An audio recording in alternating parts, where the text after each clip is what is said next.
The reason that I'm trying to do this in under 10 minutes is look at this, look at this, look at this. Ridiculous. Too many words. I'm not reading all that. Sorry, not sorry.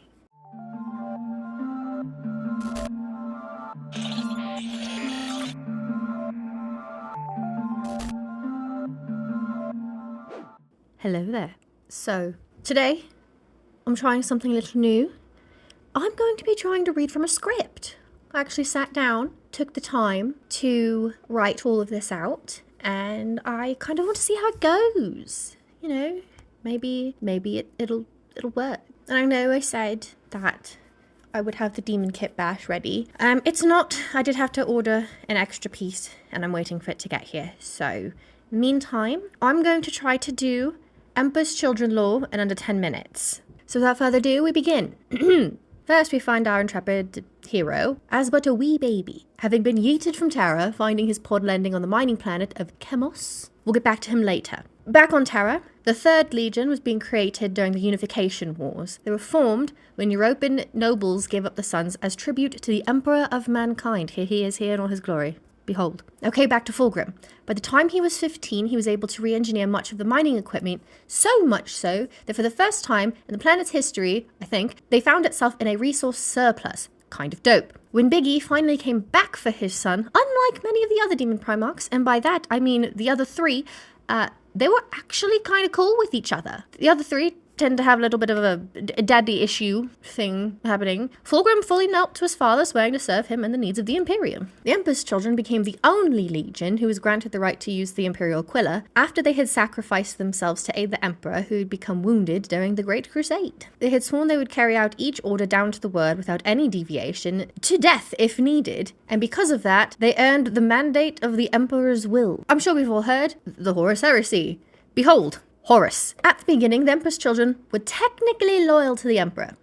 Technically. However, Fulgrim also had an insane amount of respect for Horus. Towards the beginning of the heresy, Fulgrim met with Eldrad, who had predicted Horus's fall to chaos, and when confronted, Horus had so much charisma, he was able to convince Fulgrim that it wasn't true. Literally everyone loved this man, and no one could believe he could possibly ever do this thing that he did do. Because of how much Fulgrim looked up to the War Master, this allowed the forces of chaos to further taint his mind. He had started to believe that mankind could only achieve true perfection if it had fully embraced chaos. Horus then sent Fulgrim to convince his brother, Ironhand, leader of the Iron Hands aboard his ship the Fist of Iron, to join their side. Since Fulgrim and Ferris had been good buddies, he thought that he would be able to do this easily. Spoiler, didn't work. The decapitation comes later, though. At this point in the heresy, there were still loyalists within the ranks of the soon-to-be Chaos Legions. Horus did not like this.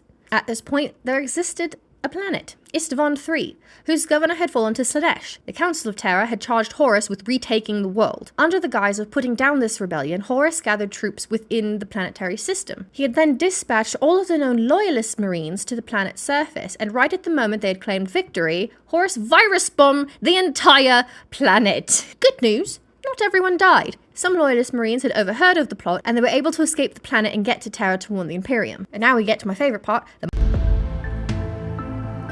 While all this was going on, Bekwa Kienska was a famous composer on Terra, and she had joined the Emperor's Children basically as a historian of sorts, or called a remembrancer, but her true passion was music. On one expedition, she was touched by chaos corruption, and thus was inspired to create the perfect orchestral piece. To create this perfect sound, she invented new instruments.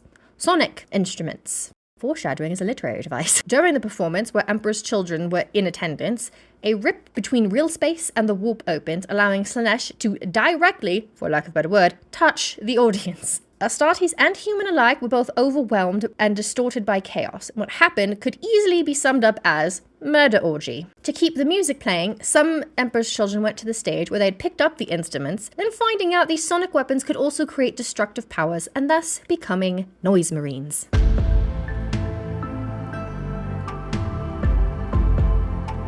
It sucked. Okay, but actually, this is the part where Manus loses his head. Bright side, Fulgrim felt really bad about this. Downside, he felt so bad he allowed himself to be possessed by a greater demon.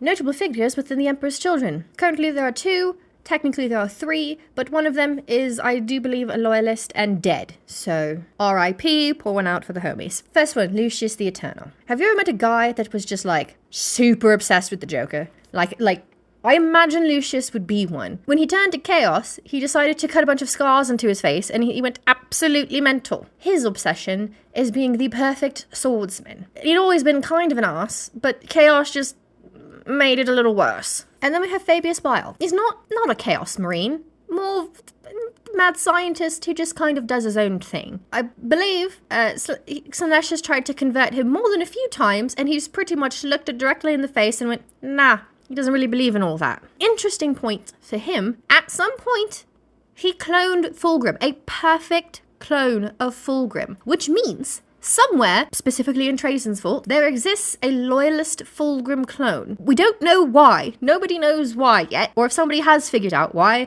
I am not aware of this knowledge. But that's kind of cool, and I really hope that comes to play somehow. I think I've done it. I think I've done this under 10 minutes. I don't like going over 10 minutes because I have to edit all of this, and it takes a lot. But final thoughts, bloody love these guys.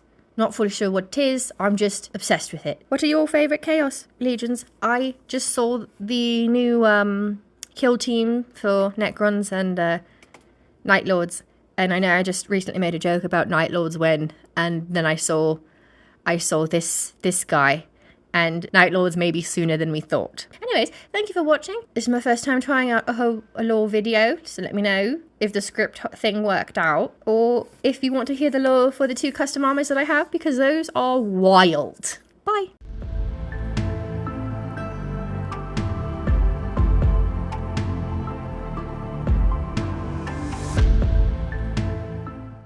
Because I love Night Lords. They're so cool. They're very cool. It started to a rip between real. Oh my god. Chemos. It's gonna chemos. I'm gonna go chemos. Sounds better.